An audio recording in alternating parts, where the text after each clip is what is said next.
বাঁচাও আমাকে, বাঁচাও। কে কোথায় আছো? আমাকে বাঁচাও। আরে নেহা, তুমি চিৎকার কেন করছো? তুমি তো নিজেই আমাকে এই রুমে ডেকে আনলে, আর এখন দরজা বন্ধ করে নিজের কাপড় চোপড় ছিঁড়ছো। আর কেন এভাবে চিৎকার করছো? প্লিজ, কেউ আমাকে বাঁচাও। নীল আমার সবকিছু শেষ করে দিল। কেউ নেই এখানে? প্লিজ, আমাকে বাঁচাও। এই বলে নেহা অনেক জোরে জোরে চিৎকার করতে লাগলো। নেহার চিৎকার শুনে বাড়ির সবাই সেখানে এসে উপস্থিত হয়। নেহা যতক্ষণে বুঝতে পারলো বাড়ির সবাই এখানে চলে এসেছে, নেহা তখন দরজাটা খুলে দিয়ে কান্না করতে করতে তার বোনের পেছনে গিয়ে লুকালো। তারপর ন্যাকা কান্না করতে করতে তার বোনকে বলতে লাগলো, আপু, তোমার দেবর আজ আমার রুমের দরজা খোলা পেয়ে আমার সর্বনাশ করতে চেয়েছিল। এই দেখো, আমার জামা কাপড় একদম ছিঁড়ে ফেলেছে। তোমরা যদি এই সময় না আসতে, তাহলে হয়তো আমার বড় সর্বনাশ হয়ে যেত। আরে এসব তুমি কি বলছো নীলা? তুমি তো নিজেই আমাকে বললে তোমার রুমের ফ্যানের লাইন নষ্ট হয়ে গেছে, এটা ঠিক করে দিতে। আর এখন তুমি আমার নামে মিথ্যা কথা কেন বলছো? চুপ কর বিয়াদব। আমার বোন তোর নামে মিথ্যা কথা কেন বলবে? আমার বোন আগেই বলেছিল তোর চরিত্রের সমস্যা আছে, কিন্তু আমি সেটা বিশ্বাস করিনি। তোকে আমি আমার ভাইয়ের মতো বিশ্বাস করতাম, আর আজকে না তুই আমার বিশ্বাসের এই প্রতিদান দিলি। নীল, এসব আমি কি শুনছি? এই দিন দেখার জন্য তোকে আমি পেটে ধরেছিলাম। তুই এক্ষুনি আমার চোখের সামনে থেকে দূর হয়ে যা, আমার বাড়ি থেকে বের হয়ে যা। তোর জন্য আমি নিজের মান ইজ্জত নষ্ট করতে চাই না। প্লিজ আম্মু, তোমরা আমাকে বিশ্বাস করো, আমি এরকম কিছুই করিনি। নেহা যা বলছে সম্পূর্ণ মিথ্যা কথা বলছে। সে আমাকে বলেছিল তার রুমের ফ্যান নষ্ট হয়ে গেছে, আমি যেন ওর রুমের ফ্যানটা ঠিক করে দিই। গরমে ওর খুব বেশি কষ্ট হচ্ছে, তাই আমি এখানে এসেছিলাম। কিন্তু এই কথা কাউকে বিশ্বাস করাতে পারলো না, কারণ নেহা অনেক জোরে জোরে ন্যাকা কান্না করছিল আর সবাইকে বলছিল নীল এই রুমে এসে তাকে জোর করে ইজ্জত নষ্ট করতে চেয়েছিল। আর বর্তমানে বাংলাদেশে এটা তো প্রচলন হয়ে গেছে, মেয়েরা যাই বলবে তাই সত্য, ছেলেরা কখনো সত্য কথা বলতেই পারে না। এদিকে নেহা ন্যাকা কান্না করেই চলেছে আর সবাইকে জোর করে এটা বোঝানোর চেষ্টা করছে নীল তার সঙ্গে অসভ্যতামি করেছে, জোর করে তার ইজ্জত হনন করার চেষ্টা করেছে। তোমরা কেউ ওর কথা বিশ্বাস করো না, ও একদম মিথ্যা কথা বলছে। আমাকে প্রেমের প্রস্তাব দিয়েছিল, আমি তার সঙ্গে প্রেম করতে রাজি হইনি বলে সে আমার সঙ্গে এরকমটা করেছে।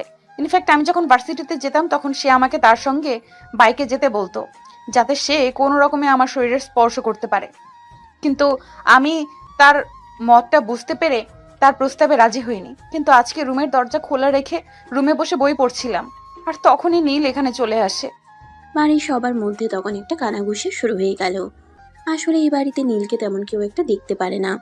এতদিন তার আম্মু তাকে একটু দেখতে পারতো, কিন্তু এই ঘটনার পর তার আম্মু তাকে আর সহ্য করতে পারছে না। একে তো নীল অনার্স পাশ করা বেকার যুবক বাড়িতে বসে বসে খাচ্ছে, এটা কেউ সহ্য করতে পারছে না। নীলের আব্বু মারা গিয়েছে প্রায় 10 বছর হয়েছে। এরপর থেকে তার বড় ভাই এই পরিবারে দেখাশোনা করছে। যদিও নীলের আব্বুর অর্থ সম্পদ কোনো কিছুর অভাব ছিল না, কিন্তু যখন থেকে নিজের বাবা এই বাড়িতে এসেছে তখন থেকে এই পরিবার একটা না একটা সমস্যা লেগেই আছে। তিনি নীলকে একদমই সহ্য করতে পারেন না। তাছাড়া তিনি সবসময় ওনার স্বামী এই পরিবারের দায়িত্ব নিয়েছে, তাহলে নীল কেন কোনো কিছু করছে না? নীল বাবার ব্যবসার দেখাশোনা করতে চাইলে তার বড় ভাই আর ভাবির প্ররোচনায় পড়ে বলে নীলকে তিনি ব্যবসায় ঢুকতে দেবেন না। বাবা মারা যাওয়ার পর থেকে তিনি যেহেতু ব্যবসা দেখাশোনা করছেন তাই ব্যবসা তার, তাই নীল আর ব্যবসায় ঢুকতে চায়নি। সে নিজেকে কিছু একটা করতে চেয়েছিল। পড়াশোনা শেষ করে প্রায় 4 বছর হয়ে গেছে, কিন্তু ইতিমধ্যে কোথাও কোনো চাকরি খুঁজে পাচ্ছে না। তাই সে খুবই হতাশ, সারাদিন বসে থাকে আর ফেসবুকে নিউজ ফিডে চাকরির খোঁজ করে। কিন্তু চাকরি পাওয়া কি এতটাই সহজ? আজকেও সকালবেলা নিজের রুমে শুয়ে শুয়ে ফেসবুকে নিউজ ফিডে চাকরির জন্য খোঁজাখুঁজি করছিল। তখনই হঠাৎ নেহা তার রুমে যায় আর তারপরে বলতে থাকে, নীল, কিছু করছো নাকি? না, এই তো একটু মোবাইল টিপাটিপি করছিলাম। তুমি হঠাৎ আমার রুমে কিছু লাগবে নাকি? না মানে আসলে আমার রুমের ফ্যানটা নষ্ট হয়ে গেছে। মেকানিককে ফোন করেছিলাম, তিনি বলল আজ আসতে পারবে না, আসতে 2 দিন সময় লেগে যাবে। কিন্তু তুমি তো জানোই আমি ঠান্ডা আর গরম কোনোটাই একেবারেই সহ্য করতে পারি না। আর এই গরমের মধ্যে ফ্যান ছাড়া থাকা আমার পক্ষে তো একেবারেই সম্ভব নয়। তাই বলছিলাম কি, তুমি তো মোটামুটি ইলেকট্রনিক্সের কাজ জানো, আমার ফ্যানটা যদি একটু ঠিক করে দিতে তাহলে ভালো হতো। আরে এটা কি কেমন বড় কোনো কথা নাকি? চলো আমি ঠিক করে দিচ্ছি। তুমি আমাদের পাশে মেহমান, আর তোমার সেবা যত্ন করা তো আমাদের কর্তব্য। হ্যাঁ, আমি জানতাম তুমি আমার এই কাজটা করে দেবে। কখনোই আমার মুখের ওপর না বলতে পারবে না। তাই তো আমি তোমার কাছে চলে এলাম। চলো, ফ্যানটা ঠিক করে দেবে। এই কথা বলেই নেহা নীলকে নিজের রুমে নিয়ে চলে আসে। আর রুমে প্রবেশ করা মাত্রই নেহা রুমের দরজাটা বন্ধ করে দেয়। আর তারপর যা হলো সেটা তো আপনারা দেখতেই পেলেন। নীল সবাইকে বিশ্বাস করানোর চেষ্টা করলেও কাউকে তার কথা বিশ্বাস করাতেই পারলো না।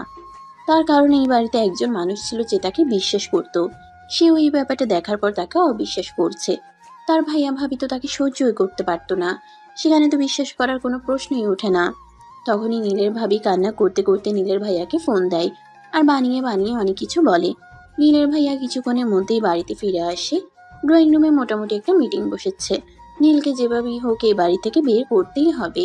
তখনই নীলের ভাইয়া নীলকে ড্রয়িং রুমে ডেকে নেয় আর বলতে থাকে, দেখ, তুই এতদিন যাই কিছু করেছিস সব কিছু সহ্য কর। আজকে তুই যেটা করেছিস এটা আমি কখনোই সহ্য করব না। আমার শালিকা আমার আপন বোনের মতো, আর তার সঙ্গে তুই এইরকম একটা কাজ করতে পারলি, এটা তোর থেকে কোনোদিনও আশা করিনি। যাই হোক, যা করেছিস সব ভালো করেছিস।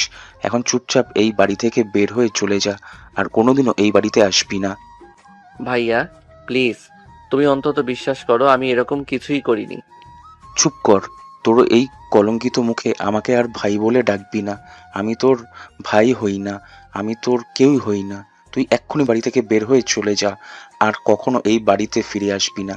আমি ভুলে যাব আমার কোনো ভাই ছিল। নীল তখন আর কোনো কথা বলার সাহস পেল না।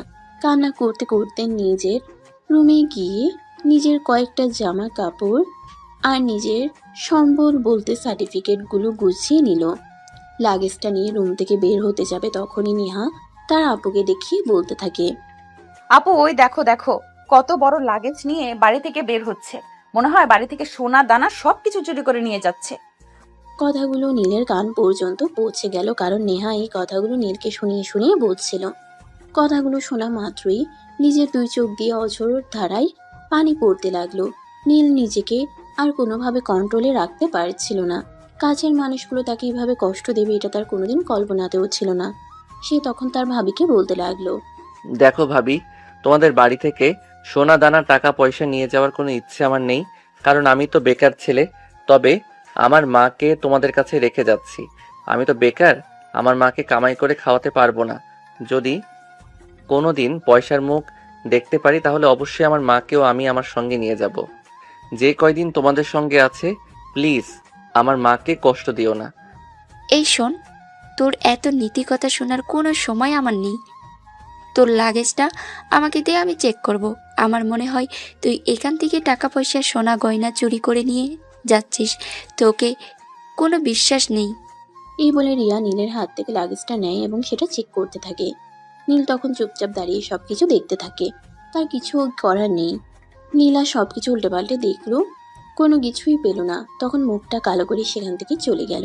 নীল তখন আবারও সবকিছু গুছিয়ে নিয়ে বাসা থেকে বের হতে যাবে, তখনই পিছন থেকে তার মা আসে। তারপর তারা হাতে নিজের হাত থেকে সোনার দুইটা বালা খুলে দিয়ে বলে, তুই আমার সন্তান, তোকে আমি বিশ্বাস করি। তুই কোনোদিন খারাপ কাজ করতেই পারিস না। তবুও তোর নিজেকে প্রমাণ করার জন্য এই বাড়ি থেকে চলে যেতেই হবে। এই নে, এগুলো তোর বাবার দেওয়া শেষ স্মৃতিচিহ্ন। যদি পারিস এগুলো দিয়ে নিজের জীবনটাকে বদলে তারপর ফিরে আসিস। আমি তোর অপেক্ষায় থাকবো। ঠিক আছে আম্মু, আমিও একদিন সবাইকে দেখিয়ে দেব আমিও কিছু করতে পারি। তুমি শুধু আমার জন্য দোয়া করো। এই বলে মায়ের পা ছুঁয়ে প্রণাম করে নীল বাসা থেকে বের হয়ে গেল। কিন্তু কোথায় যাবে কোথায় থাকবে তার কোনো ঠিক ঠিকানা নেই। সে তার অনেক বন্ধু বান্ধবকে ফোন করলো। 2টা রাত তাদের বাড়িতে থাকার জন্য অনেক রিকোয়েস্ট করলো, কিন্তু কেউ তাকে থাকতে দিতে রাজি হলো না। তাই সে হতাশ মনে রাস্তার পাশে বসে রইল। দেখতে দেখতে রাত 2টার কাছাকাছি বেজে গেল। তার চোখে ঘুম আসছে না। যে ছেলেটা ছোটবেলা থেকে অনেক আদর যত্নে মানুষ হয়েছে, খাট পালং ছাড়া কখনো ঘুমায়নি, সেই ছেলেটা এখনো রাস্তায় ঘুমাবে কি করে? ঠিক তখনই তার চোখে পড়লো একটা মাঝবয়সী লোক একটা বৃক্ষের সাথে দৌড়ে পালানোর চেষ্টা করছে। নীল তখনই ওই লোকটার সামনে গিয়ে দাঁড়ালো। আসসালামু আলাইকুম আঙ্কেল, একটু দাঁড়ান, আপনার সঙ্গে একটু কথা বলতে চাই। ওয়ালাইকুম আসসালাম। বাবা, আমার দাঁড়ানোর সময় নেই, পেছনে গুন্ডারা তাড়া করেছে। আমার লেগেছে 20 কোটি টাকা আছে, ওরা আমাকে ধরে ফেলে আমার টাকাগুলো ছিনতাই করে নিয়ে যাবে। আপনি এখানে দাঁড়ান, আমি দেখছি বিষয়টা কি করতে পারি। আপনি প্লিজ চিন্তা করবেন না, আপনি এখানে দাঁড়ান। এই বলে নীল লোকটাকে একটু শান্ত করার চেষ্টা করে। ততক্ষণে গুন্ডাগুলো তাদের কাছাকাছি চলে এসেছে। লোকটা নিজেকে আর কোনোভাবেই স্থির রাখতে পারছে না। এতগুলো টাকা এখনই যদি হাতছাড়া হয়ে যায় তাহলে সে কি করবে? একদমই পথে বসে যাওয়ার মতো অবস্থা হবে। লোকটা একদম কান্না করে দিবে এমন একটা অবস্থা। তখনই নীল ছেলেগুলিকে উদ্দেশ্য করে বলতে থাকে, ওই কিরে, এই বাবার বয়সী লোকটার থেকে টাকা ছিনতাই করতে তোদের লজ্জা করছে না?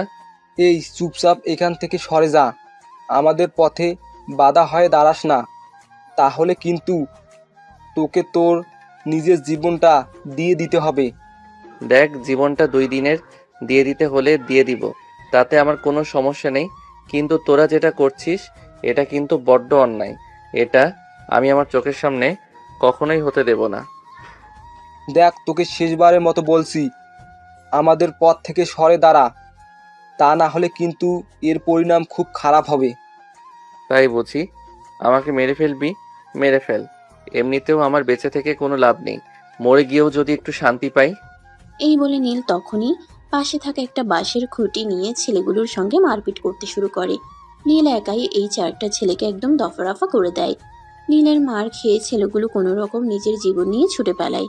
তখনই বয়স্ক লোকটা নীলের কাছে আসে। তিনি নীলের কাছে এসে দেখে নীলে একটা হাতের কিছুটা অংশ কেটে গেছে। ছেলেগুলোর হাতে ছুরি ছিল, সেই ছুরির আঘাতে এভাবে কেটে গেছে। তখন লোকটা পকেট থেকে একটু রুমাল বের করে নীলের হাতটা বেঁধে দিল আর তারপর নীলকে বলতে লাগলো, বাবা, কে তুমি? আমার এত বড় উপকার করলে। আজকে যদি তোমার কিছু একটা হয়ে যেত তাহলে আমি নিজেকে কোনোদিনও ক্ষমা করতে পারতাম না। আঙ্কেল, এত চিন্তিত হওয়ার কিছুই নেই। এই পৃথিবীতে আমার মা ছাড়া আমার আপন বলতে কেউ নেই। নিজে থাকার মতো জায়গাটুকু ছিল, সেটুকু হারিয়ে ফেলেছি। এখন আমার বাঁচা মরা নিয়ে আমি এত চিন্তা করি না। আরে বাবা, এভাবে বললে হয় নাকি? তুমি আজ আমার অনেক বড় উপকার করেছো। বলো, তুমি প্রতিদানে কি চাও? তুমি আমার কাছে যা চাইবে আমি তোমাকে তাই দেব। আমি তোমাকে ফিরিয়ে দেব না। জানো বাবা, আমার কোনো সন্তান নেই। তুমি চাইলে আমার বাড়িতে আমার সন্তানের পরিচয় হয়ে থাকতে পারো। আমি তোমাকে সারা জীবন আমার সন্তানের মতো আগলে রাখবো। না আঙ্কেল, সেসবের প্রয়োজন নেই। বাবাকে হারিয়ে ফেলেছি অনেক দিন হলো। আজ একটা চাকরি নেই বলে ভাই ভাবেই মৃত্যু অপবাদ দিয়ে বাড়ি থেকে বের করে দিল। আমার যাওয়ার মতো কোনো জায়গা নেই। পড়াশোনা শেষ করেছি 4 বছর হলো, এখন একটা চাকরি পাইনি। যদি একটা চাকরি পেতাম তাহলেই আবার হয়ে যেত। তাহলে বাবা, আর কোনো কথা নেই, তুমি আমার সঙ্গে চলো। কাল থেকেই তুমি আমার কোম্পানিতে চাকরি করবে। কথাটা শুনে নীলের খুশিতে মনটা নিচে উঠল। ছোট্ট একটা উপকার করিয়ে সে চাকরি পেতে চলেছে, এটা তো অনেক খুশির খবর। এর চাইতে খুশির খবর আর কিছুই হতে পারে না। নীল তখন আমজাদ সাহেবকে জড়িয়ে ধরে বলতে লাগলো সে কি সত্যিই চাকরি পাবে। আমজাদ সাহেব তখন তাকে আশ্বস্ত করে বললেন তিনি সত্যি নীলকে একটা চাকরি দেবেন, তবে যে সেই চাকরি নয়, ওনার অফিসের সেকেন্ড এমডি হিসেবে নীলকে তিনি জয়েন করাবেন। কিন্তু নীল সেটা মেনে নিতে রাজি নয়, কারণ জানা নেই চেনা নেই এমন মানুষের সমস্ত কিছু নিজের বাড়িতে নিয়ে নেওয়াটা এটা খুব একটা ভালো নয়। তাই নীল বলে সে সেকেন্ড এমডি হিসেবে কখনোই জয়েন হবে না, সর্বোচ্চ ম্যানেজার হিসেবে জয়েন করতে পারে। আমি তো সাহেব তখন নীলকে সেই পোস্টের জন্য সিলেক্ট করবেন। এই কথা বলেই তিনি নীলকে নিয়ে বাসে চলে আসেন। দরজায় দাঁড়িয়ে কলিং বেল চাপ দিতেই মধ্যবয়স্ক একজন মহিলা এসে সেই দরজা খুলে দেয়। আমজাদ সাহেব তখন মহিলাকে উদ্দেশ্য করে বলে, দেখো, তোমার তো কোনো ছেলে সন্তান নেই। আজ তোমার জন্য একটা ছেলে নিয়ে এলাম, দেখো পছন্দ হয় কিনা। ইয়ার কি মারার জায়গা পেলে না? এত রাত হলো কেন বাড়িতে আসতে? জানো, তোমার জন্য আমার কত টেনশন হচ্ছিল। তোমার নাম্বারে ফোন দিয়েছিলাম কিন্তু ফোন সুইচ অফ বলছিল। কোথায় ছিলে এতক্ষণ? আমি তোমার সঙ্গে ইয়ার্কি কেন করব? একদম সত্য কথা বলছি। তোমার জন্য একটা নতুন ছেলে নিয়ে এসেছি। এখন আগে ভিতরে যেতে দাও, তারপর তোমাকে সব কিছু খুলে বলছি। আগে বিশ্রাম তো নিতে দাও।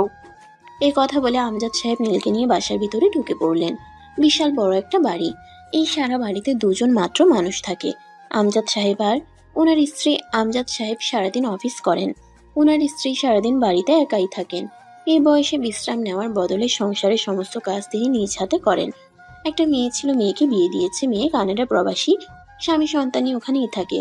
আর এদিকে আমজাদ সাহেব সারাদিন অফিস করে সন্ধ্যার পর বাসায় ফিরে এসে স্ত্রীকে সময় দেন। নীল বাসায় প্রবেশ করা মাত্রই বাসাটা চারদিকটা একটু ভালো করে ঘুরে দেখলো। ততক্ষণে আমজাদ সাহেবের স্ত্রী আমজাদ সাহেব আর নিজের জন্য খাবার গরম করে নিয়ে এসেছে। আমজাদ সাহেবের নীলকে নিজের পাশের চেয়ারে বসিয়ে খাবার খেতে বললেন। নীল তখন কোনো কথা না বলে আমজাদ সাহেবের পাশে বসে গেল এবং পেটে প্রচন্ড ক্ষুধা থাকায় খাবার খেয়ে নিল। আমজাদ সাহেবের স্ত্রী খুব ভালো রান্না করতে পারেন। নীল অনেক তৃপ্তি সহকারে খাবারটা খেলো। নীল খাবারটা এমনভাবে খাচ্ছিল দেখে মনে হচ্ছে কয়েকদিন ধরে খাবার খায় না। নীলকে এভাবে খাবার খেতে দেখে আমজাদ সাহেব বললেন, বাবা আস্তে আস্তে খাও, খাবার গলায় আটকে যাবে তো। ওনার কথা নীল অনেকটা লজ্জা পেয়ে গেল। আসলে নীলের পেটে প্রচন্ড ক্ষুধা ছিল, কি খাবে না খাবে তার কোনো নিশ্চয়তা ছিল না, তাই সে খুব তাড়াহুড়ো করে খাচ্ছিল। আমজাদ সাহেবের কথা নীল বাস্তবে ফিরে এসে ধীরে সুস্থে খাবার খেতে লাগলো। খাবার খাওয়া শেষ হলে আমজাদ সাহেব নীলকে নিয়ে ড্রয়িং রুমে এসে বসলেন। ততক্ষণে আমজাদ সাহেবের স্ত্রীও সবকিছু গুছিয়ে রেখে ড্রয়িং রুমে এসে বসেন। আর তারপর তিনি আমজাদ সাহেবকে বলেন কি হয়েছে সেটা খুলে বলার জন্য। আমজাদ সাহেব তখন ওনার স্ত্রীকে সবকিছু খুলে বলেন। সবকিছু শুনে ওনার গায়ে একদম কাঁটা দিয়ে ওঠার মতো অবস্থা। এসব তুমি কি বলছো? আমি তো বিশ্বাসই করতে পারছি না। এই শহরে থাকি এতদিন হয়ে গেল, কিন্তু এর মধ্যে কোনো দিনও এরকম কিছু হলো না, আর আজ তোমার সঙ্গে এত বড় একটা দুর্ঘটনা ঘটতে চলেছিল। একদমই তাই। আর এই ছেলেটা যদি সময় মতো এসে আমাকে না বাঁচাতো, তাহলে না জানি আজ কি হয়ে যেত। টাকাগুলো যেত, তাতে আমার কোনো আপত্তি নেই, কিন্তু ওরা আমাকে প্রাণে মেরে ফেলার জন্য এসেছিল। সেই জন্যই বলে আল্লাহ যা করে ভালোর জন্যই করে। বাবা, তোমাকে অসংখ্য ধন্যবাদ। তোমার জন্য আজ আমার স্বামী জীবন্ত বাড়িতে ফিরে আসতে পেরেছে। তোমাকে যে কি বলে কৃতজ্ঞতা জানাবো সেটা বুঝতেই পারছি না। আন্টি, কৃতজ্ঞতা জানানোর কিছুই নেই। আজ যদি ওনার জায়গায় আমার নিজের বাবা থাকতো, তাহলে হয়তো আমি এটাই করতাম। আমি আমার দায়িত্ব থেকে এইটুকু করেছি, এখানে কৃতজ্ঞতা প্রকাশের কোনো প্রয়োজন নেই। এই কথা শুনে আমজাদ সাহেব ওনার স্ত্রীকে উদ্দেশ্য করে বলতে থাকেন, হ্যাঁ, নীল একদম ঠিক কথাই বলেছে। কারণ তিনি নীলকে নিজের ছেলে পরিচয় দিতে চান। আর ছেলে যদি বাবাকে বিপদে পড়তে দেখতো, তাহলে তো যেভাবেই হোক উদ্ধার করতো। নীলই সেই কাজটাই করেছে। তাহলে কৃতজ্ঞতা জানানোর কি আছে? ছেলেকে কখনোই কৃতজ্ঞতা প্রকাশ করতে হয় না। তারপর তিনি স্ত্রীকে রুমে চলে যেতে বলেন। আর তারপর নীলকে নিয়ে ওনার রুমের পাশেই একটা রুমে চলে যান। আর তারপর নীলকে ওখানেই শুয়ে যেতে বলেন। নীল রুমে প্রবেশ করে রুমটা ভালো করে দেখে নিল। বেশ পরিপাটি, সাজানো গোছানো। বাইরের রুমগুলো তো দেখতে যেমন সাজানো গোছানো ছিল, ঠিক তেমনই ভিতরের রুমগুলোও সাজানো গোছানো। খুব রুচিশীল মানুষ বলা যায়। আসলে বড় লোকদের সব বড় লোকের ব্যাপার স্যাপার। একটা সময় নীলের বাড়িও ঠিক এরকমই ছিল। তার বাবা যখন বেঁচে ছিল, তার বাবা খুব শৌখিন মানুষ ছিল। নিজের বাড়িটা অনেক সুন্দর করে সাজিয়ে রাখার প্রচেষ্টা সবসময়ই করত। কিন্তু তার বাবা মারা যাওয়ার পর থেকেই পরিবারে একটা দুঃসময় চলে আসে। যদিও তার ভাইয়া ব্যবসাটা দেখাশোনা করছে, কিন্তু সেটা পরিবারের জন্য নয়, নিজের স্বার্থ গোছাচ্ছে।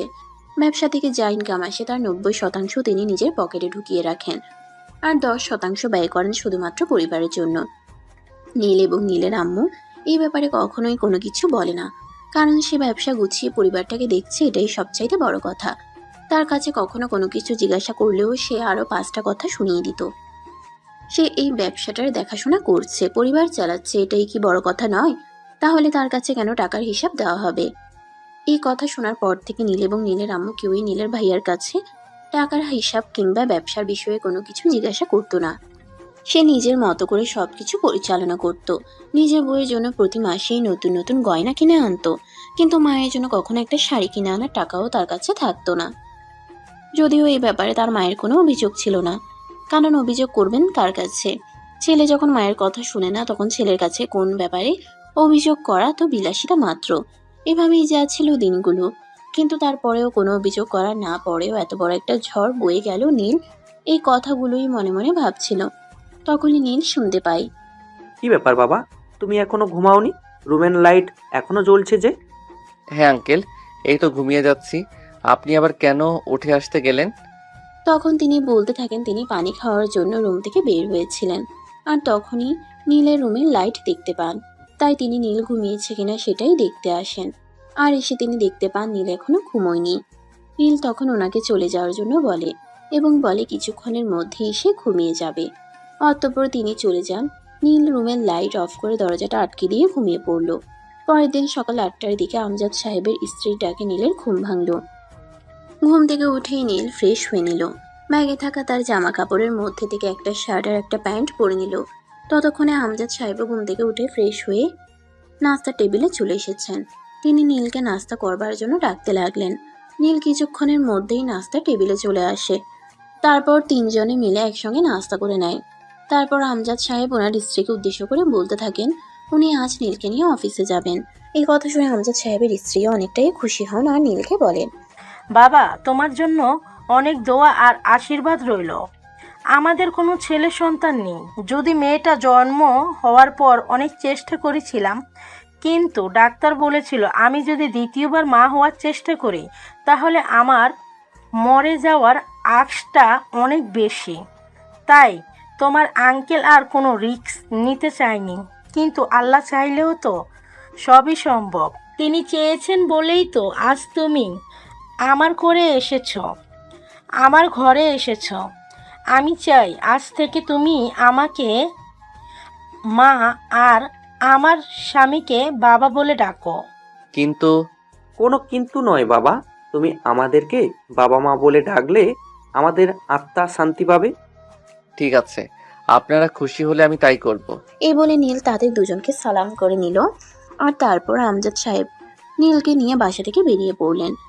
গ্যারেজ থেকে গাড়ি নিয়ে ড্রাইভার নিয়ে রওনা দিতে যাবে, তখনই নীল আমজাদ সাহেবকে বলতে থাকে ড্রাইভার যাওয়ার কোনো প্রয়োজন নেই, সে নিজেই ড্রাইভ করতে জানে। তাই আমজাদ সাহেব ড্রাইভারকে গাড়ি থেকে নেমে যেতে বলে আর নীল গাড়ি ড্রাইভ করে অফিসে এসে পৌঁছায়।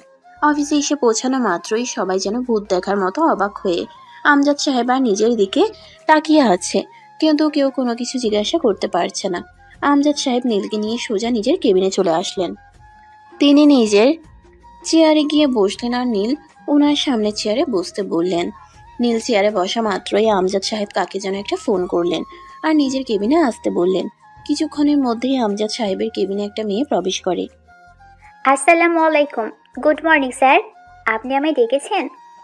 ওয়ালাইকুম আসসালাম। হ্যাঁ, তোমাকে একটা জরুরি প্রয়োজনে আমি এখানে ডেকে পাঠিয়েছি।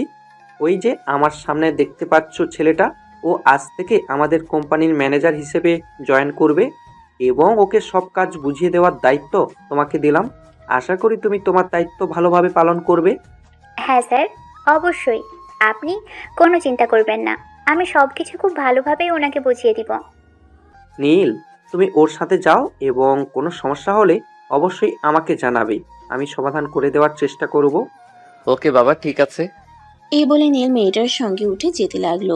মেয়েটা তাকে নিয়ে আমজাদ সাহেবের পাশের কেবিনেই আসলেন। তারপর চেয়ারটা দেখে বসতে বললেন। মেয়েটা তখনই নীলকে প্রশ্ন করে, যদি কিছু মনে না করেন আপনাকে একটা প্রশ্ন করতে পারি? হ্যাঁ অবশ্যই, কেন নয়। আপনি যে স্যারকে বাবা বললেন, আমরা তো জানি স্যারের কোনো ছেলে সন্তান নেই। এই ব্যাপার আসলে আমি ওনার নিজের ছেলে নই। গতকাল একটা অ্যাক্সিডেন্ট হয়েছিল, তারপরেই উনি আমাকে নিজের পুত্র হিসেবে নিজের বাড়িতে নিয়ে এসেছেন। ও, বুঝতে পেরেছি। চলুন আমার সঙ্গে, আমি আপনাকে পুরো অফিসটা একবার ঘুরিয়ে দেখাই, তারপর না হয় আপনার কাজ বুঝিয়ে দিব। এই বলে তিশা নীলকে নিয়ে কেবিন থেকে বের হলো আর পুরো অফিসটা ঘুরিয়ে দেখলো।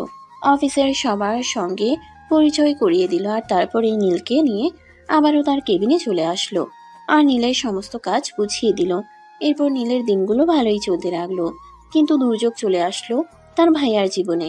নীল যেদিন চলে গেল সেদিনে হঠাৎ করেই রাত 12টা বাজে ফোন আসলো তাদের কোম্পানিতে আগুন লেগেছে। কথাটা শুনে বাড়ির সবার মাথায় যেন আকাশ ভেঙে পড়লো। কেউ এই কথাটা বিশ্বাসই করতে পারছে না।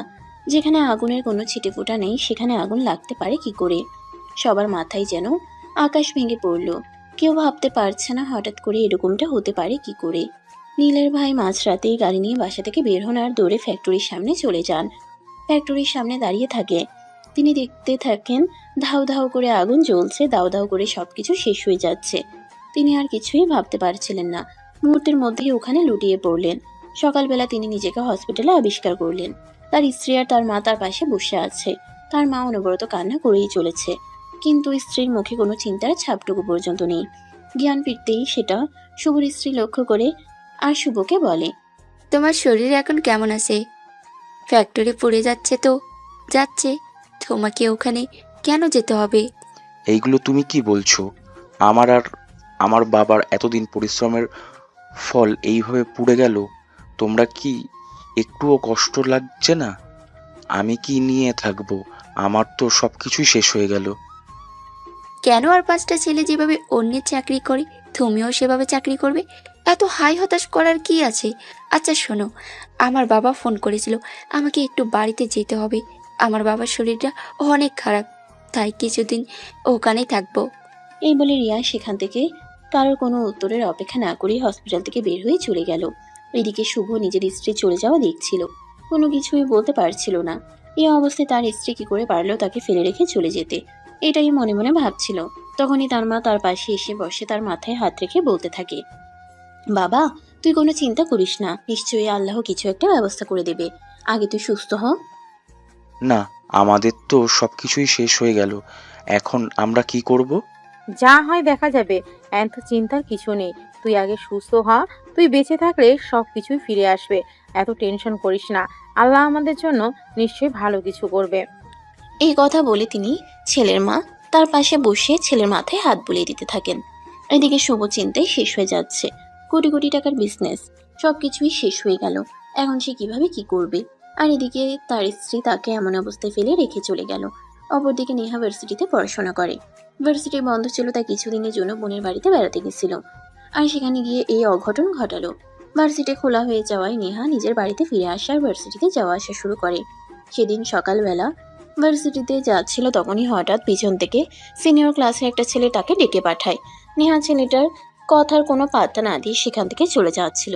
তখনই ছেলেটা নেহার সামনে এসে দাঁড়ায়। এই মেয়ে, তোর এত দেমাগ কিসের? তোকে আমি সেই কখন থেকেই ডাকছি, তুই আমার কথার পাত্তা না দিয়ে এখান থেকে চলে যাচ্ছিস। নিজেকে কি ঐশ্বরিয়া রায় মনে করিস নাকি? ঐশ্বরিয়া রায়ের কাছে আমি কি কোনো দিক থেকে কম নাকি?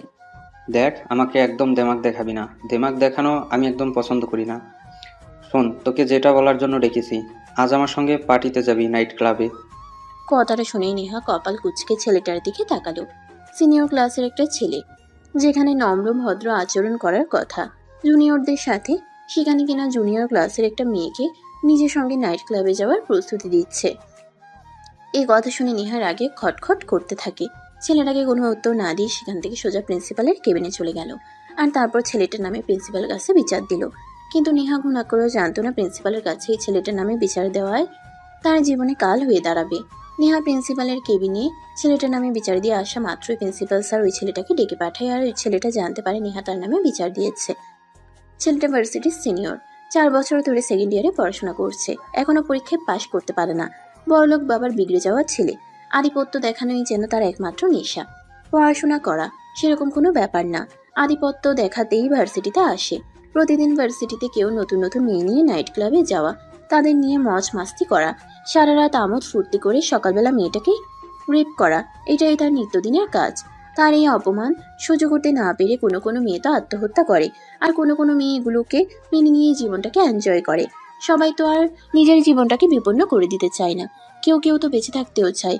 এমনও ঘটনা হয়েছে, এই ছেলেটা কোনো মেয়েকে নিয়ে রাত কাটিয়েছে, তারপর মেয়েটা প্রেগনেন্ট হয়েছে। মেয়েটা ছেলেটার কাছে অনেকবার রিকোয়েস্ট করেছে তাকে একটু স্বীকৃতি দেওয়ার জন্য, কিন্তু ছেলেটা সবকিছু তাচ্ছিল্য করে উড়িয়ে দিয়েছে।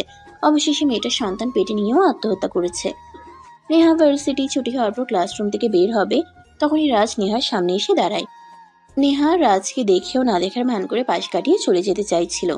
তখনই ছেলেটা পিছন থেকে নেহার হাত ধরে ফেলে আর একটা হাঁচকা টান দিয়ে নিজের বুকের সঙ্গে মিশিয়ে নেয় আর বলতে থাকে, তোর এত বড় সাহস, তুই আমার নামে প্রিন্সিপালের কাছে বিচার দিয়েছিস? জানিস আমি তোর কি করতে পারি?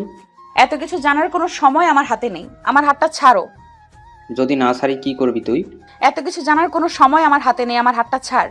তোকে যেইভাবে সোজা করা যায় সেই ব্যবস্থাই আমি করব।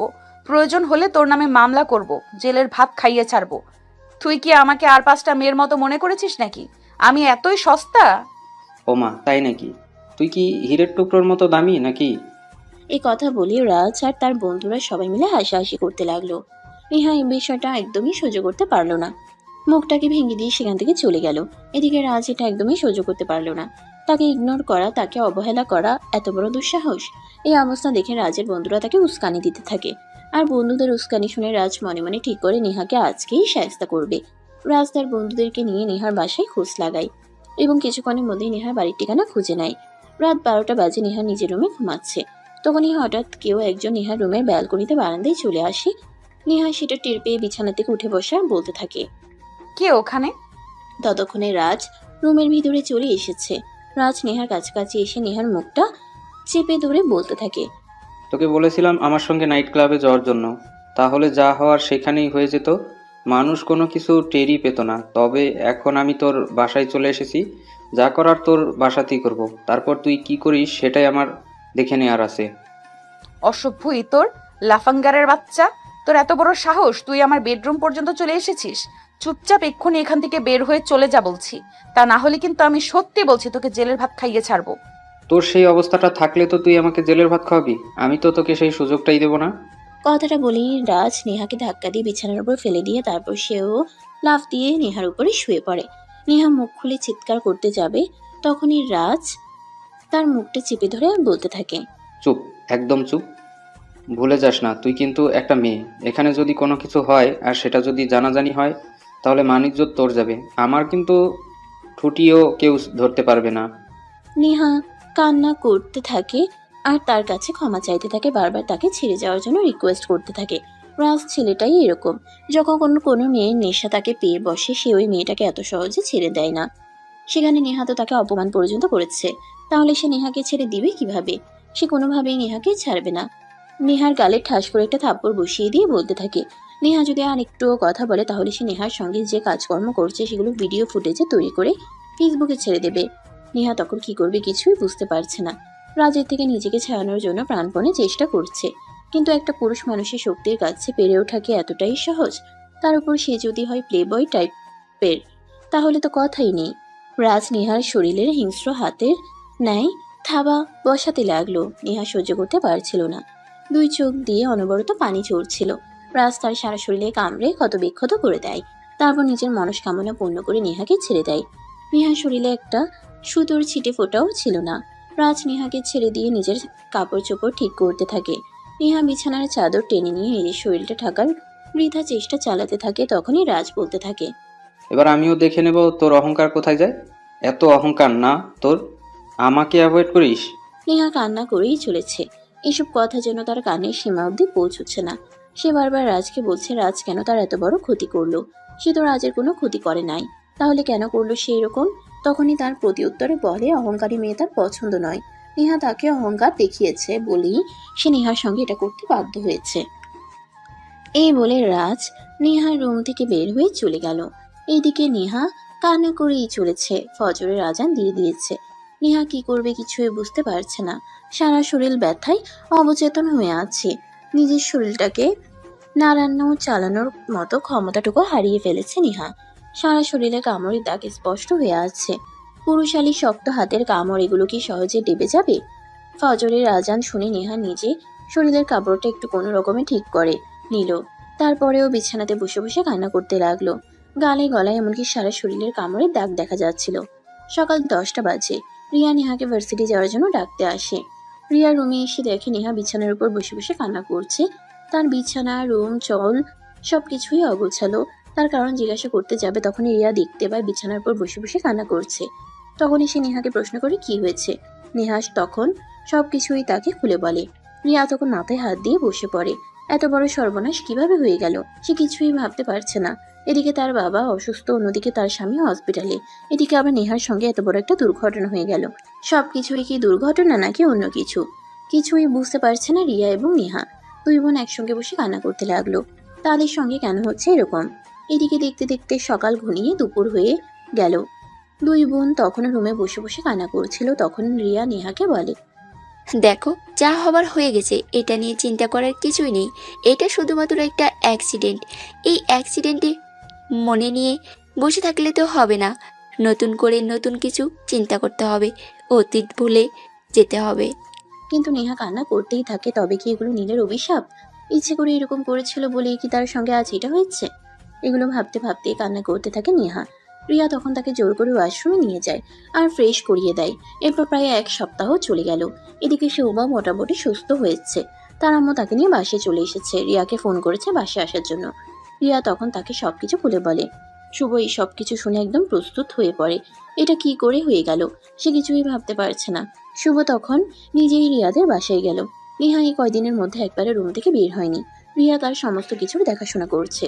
রুম থেকে বের হতে তার একবারও ইচ্ছে করে না। সে যেন নিজেকে গুটিয়ে রাখতেই বেশ স্বাচ্ছন্দ্য বোধ করছে। মানুষের সামনে গেলেই তার কেমন যেন একটা লাগছে। শুভ নেহার রুমে যায় নেহার সঙ্গে কথা বলার জন্য। নেহা কিছুক্ষণ আগে বুঝিয়ে অনেক কথা বলে। দেখো, যা আবার হয়ে গেছে, এইগুলো নিয়ে বসে থাকলে চলবে না। জীবন তোমাকে নতুনভাবে শুরু করতে হবে। জীবনে এরকম অ্যাক্সিডেন্ট হয়েছে, তাকে তাই বলে এইগুলো মনে রাখতে হয় না। খারাপ জিনিসগুলোকে ভুলে যেতে হয়, আর ভালো জিনিসগুলোকে সারা জীবন মনে রাখতে হয়। দুলাভাই প্লিজ, আপনি আমাকে ক্ষমা করে দিন। আমি আপনার ভাইয়ের সঙ্গে যেটা করেছি আজ মনে হয় আমি সেটারই প্রতিফল পেয়েছি। আমি যদি আজ আপনার ভাইয়ের সঙ্গে এরকম না করতাম তাহলে হয়তো আজ আমার এত বড় সর্বনাশ হতো না। মানে তুমি কি বলছো? আমি তো কিছুই বুঝতে পারছি না। তুমি আবার আমার ভাইয়ের সঙ্গে কি করলে? আমার ভাই তো ইচ্ছে করে তোমার সঙ্গে খারাপ কাজ করতে চেয়েছিল, আর তুমি এখন আমাদেরকে সবটা বলে দিয়েছো, তাই ভাইকে আমি বাড়ি থেকে বের করে দিয়েছি। না দুলাভাই, সবকিছুই মিথ্যা, সবকিছুই আমার আর আপুর সাজানো নাটক ছিল। আপু আর আমি ইচ্ছে করেই আপনার ভাইকে বাড়ি থেকে বের করে দিয়েছি। এরপর নেহা বলতে থাকে তাকে রিয়া চেয়েছিল সমস্ত সম্পত্তি তার নামে করে রাখতে, আর সেই জন্য নেহাকে দিয়ে নীলকে অনেকবার প্রেমের এবং বিয়ের প্রস্তাব দেয়, কিন্তু নীল এসবে রাজি হয় না বলেই নেহা আর রিয়া দুজনে ইচ্ছে করে নীলের সঙ্গে এরকমটা করেছে, যাতে নীল সবকিছু ছেড়ে একেবারেই সারা জীবনের জন্য চলে যায়। তার সমস্ত সম্পত্তি রিয়ার দখলে চলে আসে। শাশুড়ি আর কতদিন থাকবে, সে তো মরেই যাবে। তারপর তো সবকিছুর একমাত্র মালিক রিয়া এবং শুভ হবে। নেহার মুখ থেকে এইসব কথা শুনে শুভর মাথায় যেন আকাশ ভেঙে পড়ে। চারদিকে অন্ধকার, দেখছে আর কোনো কিছুই ভাবতে পারছে না। একমাত্র ভাই তাকে ভুল বুঝে বাড়ি থেকে বের করে দিল, আর এখন কিনা সব জানতে পারছে এসব কিছুই ছিল সাজানো নাটক। এত বড় ভুল সে কি করে ফেললো? এখন তার মায়ের কাছে কি জবাব দিবে? মৃত বাবার কাছে বা কি জবাব দিবে, আর কোনো কিছুই ভাবতে পারছে না। তখনই রিয়া সেখানে আসে। রিয়া শুভর পায়ে ধরে ক্ষমা চায় আর ভুল করেছে এরকমটা স্বীকার করে। শুভ একদম স্তব্ধ হয়ে গেছে, কথা বলার ভাষাই যেন হারিয়ে ফেলেছে। তাকে কি বলবে সে কিছুই বুঝতে পারছে না। তার মাথা একদম কাজ করছে না। একে তো ভাইকে ভুল বুঝে বাড়ি থেকে বের করে দিল, তার উপর আবার ফ্যাক্টরিতে আগুন লেগে পড়ে গেল, তার উপর আবার নেহাকে ধর্ষণ হতে হলো। সে কোনটা সামাল দেবে সে কিছুই বুঝতে পারছে না। তারপরেও নিজেকে একটু কন্ট্রোল করে নেহাকে বলল, দেখো, ভাগ্যে যা ছিল তা হয়ে গেছে। তুমি যা হয়েছে সবটা ভুলে যাও। নতুন করে জীবন শুরু করো। নতুন করে আমার ভার্সিটি যাওয়া শুরু করো। আর দেখিনি আমি দেখিনি নীলের কোনো খোঁজ পাই কিনা। যা কিছু হারানোর সব কিছুই তো হারিয়ে ফেলেছে। এখন যদি নীলকে এসব কিছু না বলি, তার কাছে ক্ষমা না চাই, তাহলে হয়তো পরকালেও আমি ক্ষমা পাবো না। আল্লাহ হয়তো আমাকে কোনোদিনও ক্ষমা করবে না, কারণ আল্লাহ রক্তের সম্পর্ক ছিন্ন ভিন্নর কখনো জান্নাতে প্রবেশ করতে দিবে না। তাই আমি আর ভাইয়ের সঙ্গে সম্পর্কটা আবার ফিরিয়ে আনতে চাই। হ্যাঁ, তুমি একদম ঠিক কথাই বলেছ। কাল থেকেই আমরা নীলকে খুঁজতে বের হব। নীল নিশ্চয়ই এই শহর ছেড়ে দূরে কোথাও চলে যায়নি, কারণ তার কাছে তো টাকা পয়সা কোনো কিছুই ছিল না। সে হয়তো আশেপাশেই আছে, আমরা খুঁজলেই তাকে পেয়ে যাব। এইভাবেই চলতে থাকে তাদের মধ্যে বেশ কিছুক্ষণ ধরে গল্পগুজব। এদিকে 3 দিন পর থেকে নেহা ভার্সিটিতে যাওয়া শুরু করে। নেহা ভার্সিটির গেট দিয়ে প্রবেশ করতে যাবে, তখনই রাজের সঙ্গে তার দেখা হয়ে যায়। রাজকে দেখে নেহা মাথা নিচু করে অপর পাশ দিয়ে চলে যেতে চাইছিল। তখনই রাজ মুচকি হেসে নেহার সামনে এসে দাঁড়ায় আর বলে, কিরে, সেদিন কেমন মজা পেলি বললি না তো? নেহা মাথা নিচু করে কোনো উত্তর না দিয়ে চলে যায়। এই বিষয়টা লক্ষ্য করে নেহার বন্ধুরা নেহার ক্লাসে প্রবেশ করা মাত্রই জানতে চায় রাজ তাকে কি বলেছিল। নেহা তখন বিষয়টাকে সম্পূর্ণ এড়িয়ে গেল। সে কি বলবে? রাজ তাকে তার রুমে গিয়ে ধর্ষণ করেছে, এই কথাটা বলাটা কি এতটাই সহজ? না, একদমই সহজ নয়। তাই তো নেহা এই কথাটা এড়িয়ে গেল আর বান্ধবীদের নিয়ে অন্য প্রসঙ্গ নিয়ে কথা বলতে লাগলো। অপরদিকে শুভ আর রিয়া দুজনেই পরের দিন সকালবেলা বের হয়। নীলকে খোঁজার জন্য সারা শহর তো নতুন করে খুঁজে বেড়ালো, কিন্তু কোথাও নীলকে খুঁজে পেল না। ব্যর্থ হয়ে তারা বাড়িতে ফিরে আসলো। শুভ তার মায়ের কাছে যায় এ ব্যাপারে কথা বলার জন্য। তার মা নিজের রুমে বসে বসে নীলের কথা মনে করে। কান্না করছিলেন ছেলেটা। কোথায় আছে, কে খাচ্ছে, কোথায় থাকছে, কোনো কিছুই তার জানা নেই। যে ছেলেটা এত বড় হওয়ার পরও কোনো আত্মীয়ের বাড়িতে গিয়ে একদিনও থাকতো না, কোনো বন্ধু বান্ধবের সঙ্গেও কোথাও ঘুরতে যেত না, সেই ছেলেটা আজ কতদিন হয়ে গেল বাড়িতে নেই, কোনো খোঁজ খবর পর্যন্ত নেই। মায়ের মনটা ছটফট ছটফট করছে। তিনি নিজেকে আর কোনোভাবেই শান্ত রাখতে পারছেন না, তাই তো কান্না করে। শুভ তখন তার মায়ের পাশে এসে বসে মায়ের মাথায় হাত রেখে বলে, আম্মু, ভাইকে তো কোথাও খুঁজে পেলাম না। সারা শহর তো নতুন করে খুঁজলাম, কিন্তু তার ছিটে ফোঁটাও খুঁজে পেলাম না। নীলের আম্মু তখন একরাশ কষ্ট নিয়ে বলে, যে মানুষটাকে এত বড় একটা অপবাদ দিয়ে বাড়ি থেকে বের করে দিয়েছে, সেই মানুষটাকে এখন আর খোঁজার কি দরকার? সে থাকুক না তার মতো করে। তাকে এখন আর খুঁজে এনে এই বাড়িতে আবারও অপমান করার কোনো প্রয়োজন নেই। শুভ তখন আর কোনো কথা বলতে পারে না। আসলে সে কি বা বলবে? তার শালি আর তার বউ মিলে তার ভাইকে এভাবে অপবাদ দিয়েছে, একেবারে বাড়ি থেকে বের করে দিয়েছে। এখন আর কি বা বলার আছে? আর শুভ তখন মুখ নিচু করে তার মায়ের রুম থেকে বের হয়ে চলে গেল। রিয়া আর শুভ তখন নিজেদের রুমে বসে আছে। রিয়া শুভকে বলছে, শুভ, একটা কাজ করে যাই, আমরা পত্রিকায় বিজ্ঞাপন দেই, তাহলে হয়তো আমরা নীলকে খুব সহজেই ফিরে পেতে পারি। আমি তোমার মতো পাগল নই। আমার মাথায় এসব সম্পূর্ণ ঠিক আছে। আমরা আমাদের ভাইকে বাড়ি থেকে বের করে দিয়েছি, এখন আবার পত্রিকায় বিজ্ঞাপন দেব? কি লিখবো বিজ্ঞাপনে? তুমি পাগল হলেও আমি এখনো পাগল হইনি। আমি এখনো সম্পূর্ণ সুস্থ আছি, তাই এসব ফালতু কথা বলা একদম বন্ধ করো। এই বলে শুভ আলমারি ড্রয়ার থেকে সিগারেটের প্যাকেটটা বের করে ব্যালকনিতে চলে গেল। আর এদিকে রিয়া রুমে বসেই চিন্তা করতে লাগলো কিভাবে কি করা যায়। যা হওয়ার তা তো হয়েই গেছে, এখন তো আর ওগুলো নিয়ে চিন্তা করলে হবে না। এখন তো নতুন কি করা যায় সেটা নিয়ে চিন্তা করতে হবে। এদিকে শুভর হাতে টাকা পয়সা যা ছিল সবকিছুই শেষ হয়ে গেছে। তখনই শুভ রুমে আসা রিয়াকে বলে কিছু টাকা দেওয়ার জন্য। রিয়া তখন বলতে থাকে তার কাছে কোনো টাকা পয়সা নেই, যা ছিল সেসব খরচ করে ফেলেছে। তখনই শুভ প্রচন্ড পরিমাণে রেগে যায়, রিয়ার গালে থাপ্পড় মেরে বলে, কি বলছো তুমি? তোমাকে আমি কতগুলো টাকা দিয়েছি, সবগুলো তুমি কিভাবে খরচ করে ফেলেছো? তুমি কি মানুষ নাকি অন্য কিছু? আরে, তুমি আমাকে দোষ দিচ্ছ কেন? আমি নেহাকে গয়নাগাটি কিনে দিয়েছি, আমি নিজের জন্য গয়নাগাটি কিনেছি, আরও অনেক কেনাকাটা করেছি। আমি কি জানতাম নাকি এভাবে ফ্যাক্টরিতে আগুন লেগে সব কিছু শেষ হয়ে যাবে? আমি যদি গয়না জানতাম তাহলে তোর এরকম করতাম না। শুভ তখন কোনো কথা না বলে চুপচাপ বেশ কিছুক্ষণ বসে থাকে। আর তারপর সে আবার রিয়াকে বলে রিয়ার গয়না থেকে কিছু গয়না দেওয়ার জন্য, সেগুলো বিক্রি করে সে নতুন কিছু একটা করবে। কিন্তু রিয়া নিজের গয়না কোনোভাবেই দেবে না, সে পরিষ্কার শুভকে জানিয়ে দেয় এটাই সবকিছু শেষ হয়ে গেলেও সে নিজের গয়না কোনোভাবেই শেষ করবে না। এগুলো তার সন্তানের ভবিষ্যতের জন্য কাজে লাগবে, এগুলো সে কোনোভাবেই নষ্ট করবে না। এ কথা শুনে শুভ আরো অনেক বেশি রেগে গেল, রিয়ার গালে আরো কয়েকটা থাপ্পড় বসিয়ে দিয়ে বলতে লাগলো, এই তুই কি মানুষের বাচ্চা নাকি শুয়োরের বাচ্চা? আমি তো সেটাই ভেবে পাচ্ছি না। এখানে আমার সবকিছু শেষ হয়ে গেছে, আর তুই নিজের গয়না নিয়ে পড়ে আছিস। এইগুলো তো তোর বাবার সম্পত্তি নয়, এগুলো তো আমার টাকায় কেনা। এগুলো আমাকে দে, আমি বিক্রি করে নতুন কিছু একটা করব। বললাম না তোমাকে, আমি তোমাকে কোনো গয়না দেব না। এগুলো আমার সম্পত্তি, আমি এগুলোকে কোনোভাবেই নষ্ট হতে দেব না। শুভ তখন রিয়াকে আর কোনো কথা বলার সুযোগ না দিয়ে আলমারি খুলে তন্ন তন্ন করে খুঁজতে লাগলো কোথায় রিয়ার গয়না আছে, সেগুলো বিক্রি করে কিছু একটা করবে। কিন্তু সবগুলো আলমারি খুলছেও কোনো গয়না খুঁজে পেল না, না তো কোনো টাকা পয়সা খুঁজে পেল না। শুভ তখন অনেকটাই রেগে গিয়ে সে তখন রিয়াকে বলতে থাকে রিয়ার গয়না কোথায়।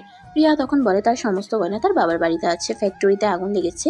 এই কথা শুনে রিয়া নিজের সমস্ত গয়না বাবার বাড়িতে রেখে এসেছে, কারণ সে খুব ভালো করেই জানে ফ্যাক্টরিতে আগুন লেগেছে যেহেতু শুভর হাতে সমস্ত টাকা পয়সা শেষ হয়ে যাবে এবং শুভ তার কাছে টাকা চাইতে পারে, তাই সে নিজের জিনিস সেভ করে রেখে এসেছে।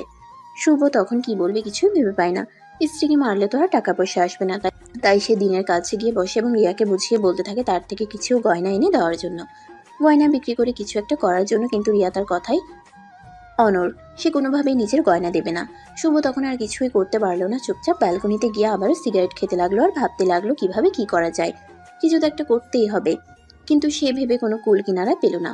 অপরদিকে নীল তো সুখেই জীবন কাটাচ্ছে, সারাদিন অফিস, তারপর বাসায়, পরের দিন সকালবেলা ঘুম থেকে উঠে আবার অফিস কাজ, এর মধ্যে দিয়ে তার জীবন খুব ভালোই যাচ্ছে। এদিকে এমডি স্যারের পিয়ন মেয়েটার নজর পড়েছে তার উপর। মেয়েটা ইদানিং তার খুব কাছাকাছি থাকার চেষ্টা করছে, সবসময় তার সঙ্গে নিজের থেকে কথা বলার চেষ্টা করে, যেগুলো নীল একদমই পছন্দ করে না। সেদিন তো সুযোগ খুঁজে মেয়েটা তার কেবিনে এসে সরাসরি বলে, নীল, আমি আপনাকে ভালোবাসি। আপনাকে যেদিন প্রথম দেখেছি সেই দিন আমি আপনাকে ভালোবেসে ফেলেছি। আমি আপনাকে বিয়ে করতে চাই। Are you mad? আপনি কি বলছেন? আমি এখানে চাকরি করতে এসেছি, প্রেম করতে আসিনি। প্লিজ আপনি আমার সঙ্গে এরকমটা করবেন না। আমি সত্যিই আপনাকে ভালোবেসে ফেলেছি। আপনাকে নিয়ে আমি সুখে সংসার করতে চাই। প্লিজ আপনি আমাকে ফিরিয়ে দিবেন না। আপনি চুপচাপ আমার কেবিন থেকে বের হয়ে যান। আর যেটা চিন্তা করছেন সেটা মন থেকে মুছে ফেলুন, কারণ এটা কোনোদিনও পূরণ হবে না। হ্যাঁ, এটা সঠিক যে আমি একজন পুরুষ, আমার জীবনে একটা মেয়ের খুব প্রয়োজন, কিন্তু এই মুহূর্তে আমি এসব কিছু নিয়ে চিন্তা করছি না। ঠিক আছে, এই মুহূর্তে আপনাকে এসব নিয়ে চিন্তা করতে হবে না। আমি আপনাকে কোনো প্রকার জোর জবরদস্তিও করব না। কিন্তু বিশ্বাস করুন, আমি আপনাকে ভালোবেসে ফেলেছি। আপনি আমাকে ফিরিয়ে দিবেন না। আমি আপনার হাত ধরে জীবনের বাকিটা পথ হাঁটতে চাই। নীল তখন তিশাকে অনেক জোরে একটা ধমক দেয় আর নিজের কেবিন থেকে বের হয়ে যেতে বলে। তিশা নীলের কাছ থেকে এরকমটা আশা করেনি। সে হয়তো মনে মনে ভেবেছিল তার মতো সুন্দরী মেয়েকে পেলে নীল অবশ্যই কোনো না কোনো একটা চান্স নিতে চাইবে, আর সে এই চান্সের উসিলায় নীলকে নিজের কবজায় নিয়ে নেবে। কিন্তু সেরকমটা আর হলো না। নীল কাবু হওয়ার মতো ছেলে নয়। দেখতে দেখতে 2 মাস পার হয়ে গেল। ইতিমধ্যে নীল আমজাদ সাহেবের পরিবারের চোখের মধ্যমণি হয়ে গেছে। আমজাদ সাহেব সেদিন সকালে নাস্তা টেবিলে সবাইকে উদ্দেশ্য করে বললেন, তোমাদের সবার জন্য একটা খুশির খবর আছে। আমার মেয়ে লাইলা আগামী কালকেই বাংলাদেশে আসছে। আমাদের সঙ্গে বেশ কিছুদিন এখানে সময় কাটাবে। ও মা, তুমি সত্যি বলছো? মেয়েটা কতদিন ধরে আমাদের এখানে আসে না। মেয়েটাকে ছাড়া আমার একদম ফাঁকা ফাঁকা লাগছিল। ভাবছিলাম মেয়েটাকে বলবো একবার আসতে এখানে, যেহেতু সে নিজে থেকেই আসতে চলেছে। সো আমি অনেক খুশি। হ্যাঁ, আমিও অনেক খুশি। আর একটা কথা, আমি কিন্তু আজ বিকেলেই অফিস থেকে বের হয়ে নীলকে নিয়ে বাজারে যাব। আমার মেয়ের পছন্দের সব জিনিস আমি কিনে নিয়ে আসবো। আমার মেয়ে ইলিশ মাছ, গলদা চিংড়ি আর ছোট মাছ অনেক পছন্দ করে, তাই আমি এইগুলো কিনে নিয়ে আসবো। হ্যাঁ, তুমি একদম ঠিক কথাই বলছো। আমার মেয়েটা এই জিনিসগুলো খেতে অনেক পছন্দ করে। আমি আমার মেয়েকে নিজের হাতে রান্না করে খাওয়াবো। দেশের বাহিরে থাকে, বাংলাদেশের খাবার তো খেতে পারে না। এরপর ভদ্র মহিলা আর ভদ্রলোক হলে আরো অনেক কিছু কথা বলল এবং সেই অনুযায়ী নীলকে লিস্ট করতে বলল। নীলও সানন্দে সবকিছু লিস্ট করলো। তারপর নাস্তা শেষ করে নীল আর আমজাদ সাহেব দুজনেই অফিসে চলে গেল। সারাদিন অফিস শেষে বিকেল 3টার দিকে নিয়ে অফিস থেকে বের হয়ে চলে গেলেন বাজারে। সারা বাজার ঘুরে ঘুরে নীলকে নিয়ে তিনি মেয়ের পছন্দের সবকিছু কিনে নিলেন। তারপর সবকিছু গাড়িতে নিয়ে বাসে চলে আসেন। আমজাদ সাহেব বাসে এসে নিজের স্ত্রীকে সবকিছু গুছিয়ে রাখতে সাহায্য করছে। এটা দেখে নীল অনেকটাই বিমোহিত হলো এবং নিজেও তাদেরকে সাহায্য করতে এগিয়ে গেল। তখনই আমজাদ সাহেবের স্ত্রী নীলকে বাধা দেয় এবং বলে সে এই বাড়ির ছেলে, সে কেন কোনো কাজ করবে। নীলকে কোনো কাজ করতে হবে না, তারা দুজনে সবকিছু গুছিয়ে নিতে পারবে। নীলকে তিনি কোনো কাজই করতে দিলেন না। নীল তখন কোনো কাজ করতে না পেরে মন খারাপ করে ড্রয়িং রুমে গিয়ে সোফায় বসে থাকলো আর দেখতে লাগলো পুরোপুরি কিভাবে এত আনন্দ করে সমস্ত কাজ ভাগ করে করছে। নীল এটা দেখে অনেকটাই খুশি হলো। আজ হয়তো তার বাবা বেঁচে থাকলেও তার বাবাও তার মাকে এভাবে সাহায্য করত। সে তার মার কাছে শুনেছিল তারা যখন ছোট ছিল তখন তার বাবা তার মাকে অনেক কাজেই সাহায্য করত, কারণ তারা 2 ভাই ছিল এবং তাদের একটা ছোট বোন ছিল। ছোট বোন নীলের সমবয়সী ছিল, যে কিনা 7 বছর বয়সে একটা গাড়ি অ্যাক্সিডেন্টে মারা গেছে। তারা দুজন সমবয়সী থাকায় নীলের আম্মু কোনো কাজ করতে পারতো না। নীলের আব্বু সারাদিন অফিস শেষ করে বাসায় এসে বাসার সমস্ত কাজ করত। এগুলো দেখেই তার বাবা মার কথা খুব মনে পড়তে লাগলো। সে ড্রয়িং রুমে বসে মনের অজান্তেই চোখের পানি ফেলতে লাগলো। আমজাদ সাহেব আর তার স্ত্রীর কাজ ততক্ষণে শেষ হয়ে এসেছে। তারা দুজনেও কাজ করে অনেকটাই ক্লান্ত হয়ে ড্রয়িং রুমে এসে বসে আমজাদ সাহেব তখনই লক্ষ্য করে নীল কান্না করছে। আমজাদ সাহেব তখন আস্তে আস্তে নীলের পাশে এসে বসেন আর নীলের কাঁধে হাত রেখে বলতে থাকেন, বাবা, আমরা কি তোমাকে মনে কোনো কষ্ট দিয়েছি? তুমি কান্না করছো কেন? এতক্ষণ নীল অতীতের দুনিয়ায় ভেসে বেড়াচ্ছিল। আমজাদ সাহেবের কথাই সে বাস্তব জীবনে ফিরে আসলো। নীলের চোখের পানিগুলো মুছে দিয়ে বলতে লাগলো, বাবা, আসলে আমার বাবা মায়ের কথা হঠাৎ করেই মনে পড়ে গেল আপনাদের দেখে। আমজাদ সাহেব তখন নীলকে বলতে থাকেন, তিনি তো শুনেছিলেন নীলের মা বেঁচে আছে, ওনার মেয়ে সপ্তাহ খানেক এখানে থাকবে। ওনার মেয়ে চলে যাওয়ার পর তিনি নীলকে নিয়ে নিজের বাড়িতে যাবেন নিজের মায়ের সঙ্গে দেখা করতে, এবং নীলের মা রাজি থাকলে তিনি নীলের মাকে এই বাড়িতে নিয়ে আসবেন, ওনার স্ত্রীর সাথে থাকবেন। এই বয়সে ওনার স্ত্রীর একজন সঙ্গীর প্রয়োজন। দুজন একসঙ্গে সারাদিন থাকবে আর গল্পগুজব করবে। এইভাবে দিন খুব ভালোভাবেই কাটবে। এতে রাজি হয়ে গেল, কারণ তার ভাবির সংসারে তার আম্মু কতটা অসহায় আর কতটা খারাপ অবস্থায় ছিল সে এটা খুব ভালোভাবেই বুঝতে পারত। কিন্তু তার তো কিছুই করার ছিল না, কারণ ওই সময়ে সে কোনো চাকরি বাকরি করতো না। তার আম্মুর দায়িত্ব নেওয়ার মতো অবস্থা তার ছিল না, তাই তাকে এগুলো সহ্য করতে হতো। আমজাদ সাহেব তখন নীলের চোখের পানি মুছে দেন আর বলতে থাকেন, বাবা, কান্না করো না। তোমাকে তো আমি আমার ছেলে হিসেবে আমার বুকে জড়িয়ে নিয়েছি। এখন যদি তুমি এভাবে কান্না করো তাহলে আমার বুকটা ফেটে যায়। আমি তোমার কান্না সহ্য করতে পারি না। তোমার মাকে এখানে নিয়ে আসবো যদি উনি রাজি থাকেন। তারপর আমরা 4 জন মিলে একসঙ্গে খুব ভালো থাকবো। এই বলে তিনি নীলকে নিজের বুকে টেনে নেন। নীল তখন ওনাকে জড়িয়ে ধরে আরো কান্না করতে থাকে। এদিকে আমজাদ সাহেবের স্ত্রী কিছুক্ষণ বিশ্রাম নিয়ে তারপর আবার চলে যান রাতের খাবার তৈরি করার জন্য। রাতের খাবার তৈরি করতে করতে একটু দেরি হয়ে গেল, রাত প্রায় 11টা বেজে গেল। আসলে বয়স্ক মানুষ, তাই সব কাজ করতে একটু দেরি হয়ে যায়। কিন্তু তারপরেও তিনি বাড়িতে কোনো কাজের লোক রাখবেন না, কারণ নিজের কাজ নিজে করতেই তিনি স্বাচ্ছন্দ্য বোধ করেন। অন্য লোকের কাজ ওনার তেমন একটা পছন্দ হয় না। আসলে একটু কিটকিটি স্বভাবের মহিলা তো, তাই অপরিষ্কার অপরিচ্ছন্নতা তিনি একদমই দেখতে পারেন না। রাতের খাওয়া শেষ হলে সবাই নিজেদের রুমে গিয়ে ঘুমিয়ে পড়ল। পরের দিন দুপুর হতে না হতেই আমজাদ সাহেব নীলের কিমিনে আসা নীলকে নিয়ে তিনি বের হয়ে পড়েন এয়ারপোর্টের উদ্দেশ্যে। একমাত্র মেয়ে দেশে আসছে বলে কথা, তাকে রিসিভ করার জন্য এয়ারপোর্টে তো যেতেই হবে। তাই আমজাদ সাহেব আর নীল দুজনেই বেরিয়ে পড়েন এয়ারপোর্টের উদ্দেশ্যে। এয়ারপোর্টে দাঁড়িয়ে অপেক্ষা করছেন। আধা ঘন্টার মধ্যে ওনার মেয়ের ফ্লাইট এয়ারপোর্টে অবতরণ করে। মেয়েকে দেখা মাত্রই ভদ্রলোক দৌড়ে গিয়ে মেয়েকে জড়িয়ে ধরলেন। মেয়েও এতদিন পর বাবাকে দেখতে পেয়ে আবেগে আপ্লুত হয়ে একদম কান্না করে দেয়। তখনই আমজাদ সাহেব তার মেয়ের সঙ্গে নীলের কে পরিচয় করিয়ে দেয়।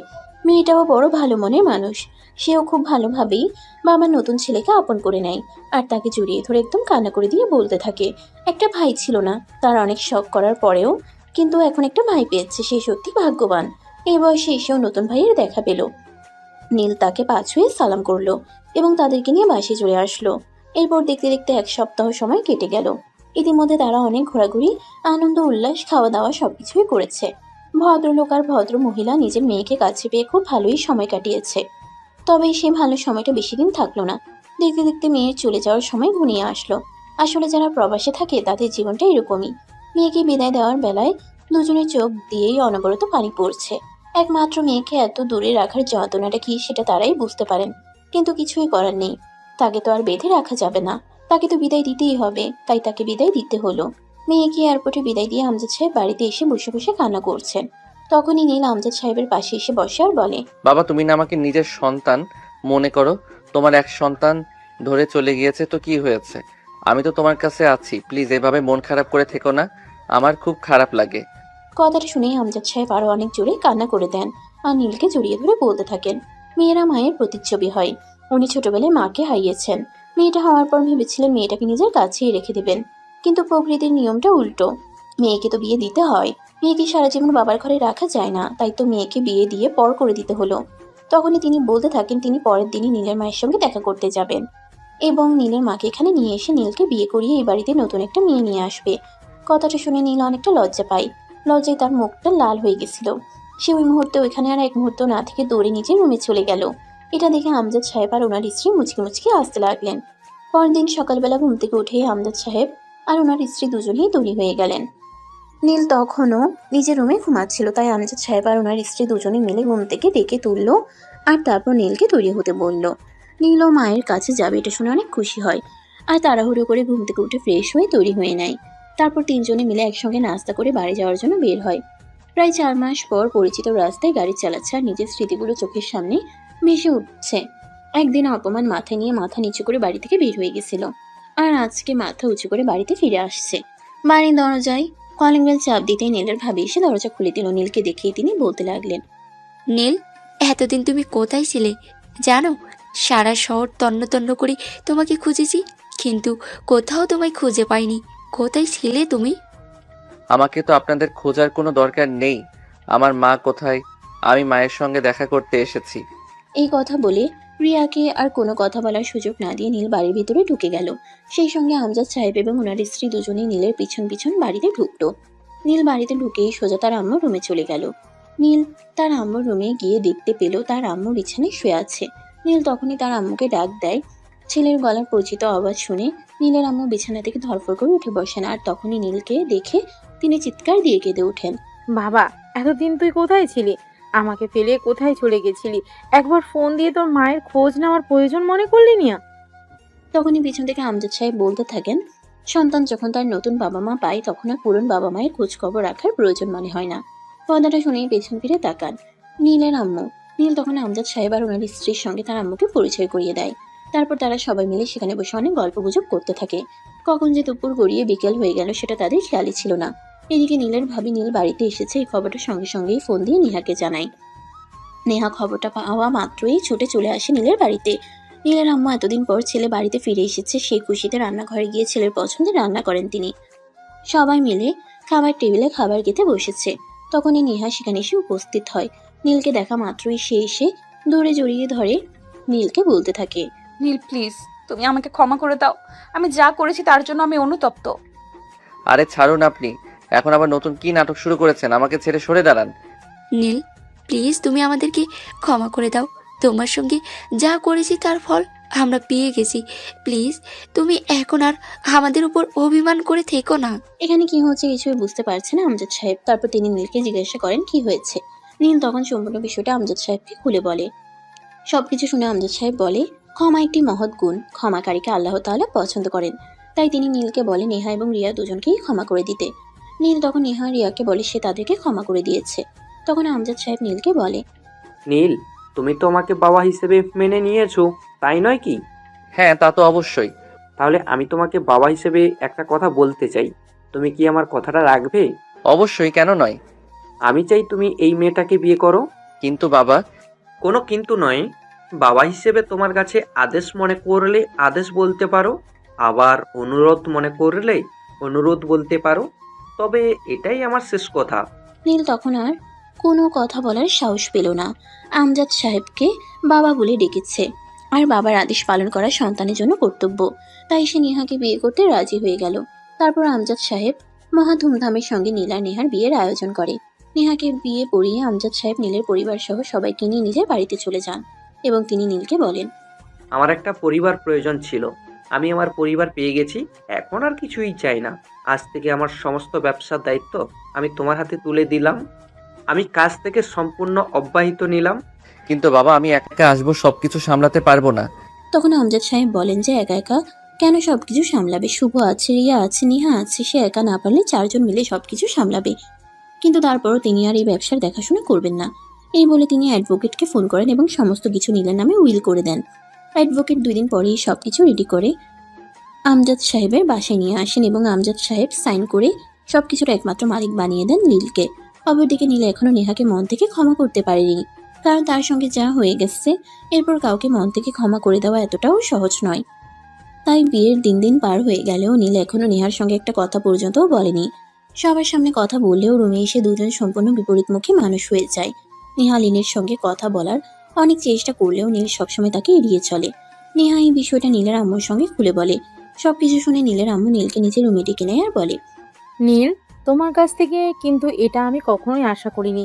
আমি কোনো অপরাধ করলাম নাকি? এত বড় একটা কাজ করেও বলছো তুমি কোনো অপরাধ করেছো কিনা।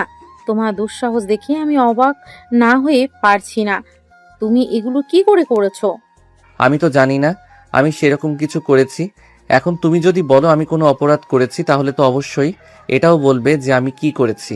তখন নীলের আম্মু সবটা খুলে বলে। সবকিছু শুনে নীল তার আম্মুর কাছে ক্ষমা চায়, কিন্তু তারপরেও সে তার আম্মুকে বলে, আম্মু, যে মানুষটা আমাকে এভাবে এত বড় একটা অপবাদ দিল, আমার চরিত্রে কালি লাগালো, আমি সেই মানুষটাকে পারছি না ক্ষমা করতে। সে তোমার সঙ্গে যে অন্যায়টা করেছে তার শাস্তি সে নিজেও পেয়েছে, সেটা তুমি নিজের কানে শুনেছো। তারপরও তুমি তাকে আর কত শাস্তি দেবে? সেও তো একটা মানুষ, তারও তো ধৈর্যের সীমা আছে। আমি তোমাকে মা হিসেবে আদেশ করছি, তুমি আজকেই তার অধিকার তাকে ফিরিয়ে দেবে। তা না হলে আমি ভুলে যাব তুমি আমার সন্তান হও। ঠিক আছে আম্মু, তুমি যা বলবে। কিছু বলবে? তোমাকে অনেক সুন্দর লাগছে, তোমার চুলগুলো অনেক সুন্দর। কথাটা শুনে অনেকটাই অবাক হয় নেহা। সে উঠে দাঁড়িয়ে পিছন ফিরে নীলের দিকে তাকিয়ে বলে, হঠাৎ এইভাবে আমার প্রশংসা করার কারণটা কি মশাই, জানতে পারি? নীল তখন 1 পা 2 পা করে নেহার দিকে এগোতে থাকে। নেহা নীলের চোখের দিকে তাকিয়ে আছে আর তার চোখে একটা নেশাময় ভাব আছে। নেহা নীলকে দেখে পিছু হটতে শুরু করে। নীল তখনই খপ করে নেহার হাতটা ধরে ফেলে আর টান দিয়ে নিজের কাছে নিয়ে নেয়, একদম খুব কাছে। নেহার বুক আর নীলের বুক মিশে আছে, দুজনের নিঃশ্বাসের শব্দ শুনতে পাচ্ছে। নেহা তখন নীলকে বলতে থাকে, এই কি করছো? ছাড়ো, আমার কেমন যেন লাগছে। কেমন লাগছে? বলতে পারবো না, নিঃশ্বাস ভারী হয়ে আসছে, কেমন যেন একটা অন্যরকম অনুভূতি হচ্ছে। নীল তখন নেহাকে টান দিয়ে নিজের আরো কাছে টেনে নেয় আর নিহার নাকে নিজের নাক ঘষতে ঘষতে বলতে থাকে। কেমন লাগছে বলো, আজ আমি তোমার সব কথা শুনবো। এই তুমি কি নেশা করেছো? না, এমন একটা সুন্দরী বউ থাকলে আবার নেশা করার প্রয়োজন পড়ে নাকি? আমি তো তোমার নেশাতে আসক্ত হয়ে আছি। পাগল হয়ে গেছো নাকি? এখনো হয়নি, তবে হতে মনে হয় বেশিক্ষণ সময় লাগবে না। এই বলে নীল নেহার দুই ঠোঁটে নিজের ঠোঁট ডুবিয়ে দিল। প্রায় 5 মিনিট ধরে গভীরভাবে কিস করতে লাগলো। এদিকে নেহার নিঃশ্বাস বন্ধ হয়ে যাওয়ার উপক্রম। সেই নিজেকে ছাড়ানোর জন্য চেষ্টা করছিল কিন্তু কোনোভাবেই ছাড়াতে পারছিল না। প্রায় 5 মিনিট পর নীল তাকে ছাড়ে, ততক্ষণে হাঁপাচ্ছে। নীল তাকে এমন অবস্থায় দেখে বলতে থাকে। কি হয়েছে, তুমি এভাবে হাঁপাচ্ছ কেন? এই পাগল, কেউ এইভাবে কাউকে কিস করে? আর একটু হলে তো আমি মরে যেতাম। এমন কথা বলবি না, তুমি মরে গেলে আমি কি নিয়ে থাকবো? নীল, একটা কথা বলো, আমি তোমার সঙ্গে যা করেছি তার জন্য তুমি আমাকে ক্ষমা করেছো তো? তুমি যদি আমাকে ক্ষমা না করো তাহলে আমি নিজেও নিজেকে কোনোদিন ক্ষমা করতে পারবো না। তখনই নীল নেহার দুই ঠোঁটের উপর নিজের হাতের আঙ্গুল রেখে বলতে থাকে। চুপ, একদম চুপ, এসব কথার মুখে আনবে না। আমি ভুলে গিয়েছি, তুমিও ভুলে যাও।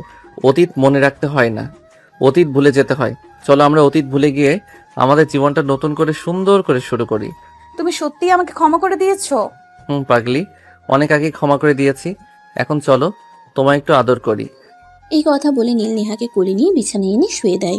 নেহার উপর আতশোয়া হয়ে নীল বলতে থাকে। আজ কিন্তু সারা রাত